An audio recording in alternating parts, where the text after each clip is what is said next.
अस्सलाम वालेकुम। यकीन कामिल के मेरे तमाम दोस्त, उम्मीद करती हूँ कि आप लोग सब ठीक ठाक होंगे, खैरियत से होंगे और हमारी आज की वीडियो का इंतज़ार कर रहे होंगे। दोस्तों, आपकी बहन आपकी खिदमत में हमेशा की तरह एक बहुत ही अच्छा पुरअसर और आजमाया हुआ वजीफ़ा लेकर हाजिर हुई है।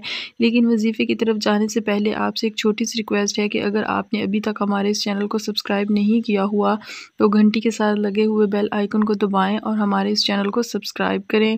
दोस्तों, हमारी वीडियोज़ को लाइक और शेयर ज़रूर कीजिए करें और हमारी वीडियो को एंड तक लाजमी देखा करें, क्योंकि मैं जो भी वजीफ़ा बताती हूँ उसको करने का अमल तफसील से मैं अपनी वीडियो के एंड में बताती हूँ। चलें दोस्तों, आज चलते हैं आज के वजीफ़े की तरफ। आज आपकी खिदमत में जो वजीफ़ा लेकर हाजिर हुई हूँ वो हामला ख़वातीन के लिए है। आप लोगों को पता है कि ऑपरेशन आजकल हर चौथी लड़की का हो रहा है। पता नहीं इसके पीछे क्या वजह है। डॉक्टर्स हर लड़की को ऑपरेशन बताते हैं। नॉर्मल डिलीवरी आजकल बहुत ही कम होती है। दोस्तों, ऑपरेशन एक ऐसा नाम है जो इंसान को सुनकर ही खौफ में मुब्तला कर देता है।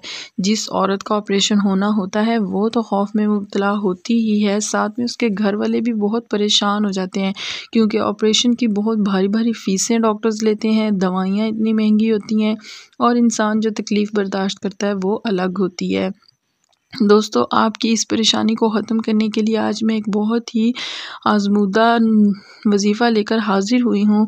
जो भी औरत ये मेरा बताया हुआ वजीफ़ा करेगी, इंशाअल्लाह ताला अल्लाह ताला उसकी डिलीवरी नॉर्मल करेंगे और उसको ऑपरेशन से बचाएंगे।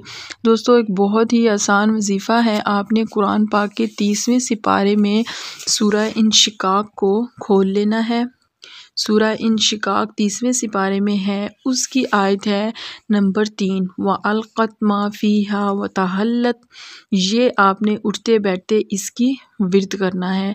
जितनी ज़्यादा तादाद में आप ये आयत पढ़ेंगे आपको उतना ही फ़ायदा होगा। 30वें सिपारे की सूरह इंशिकाक में व अलक़त मा फ़ीहा व तहल्लत का आपने विर्द करना है। इंशाअल्लाह ताला आपको अल्लाह ताला ऑपरेशन से बचाएंगे और मेरी जो बहन इस वजीफ़े को करेगी उसकी डिलीवरी नॉर्मल होगी। इसके अलावा डिलीवरी में कोई भी कॉम्प्लिकेशंस हैं तो वो भी ठीक हो जाएंगी। आपने ये वजीफ़ा करना है और हमें हमारे कमेंट सेक्शन में कमेंट करके बताना है। जज़ाकल्लाह जी।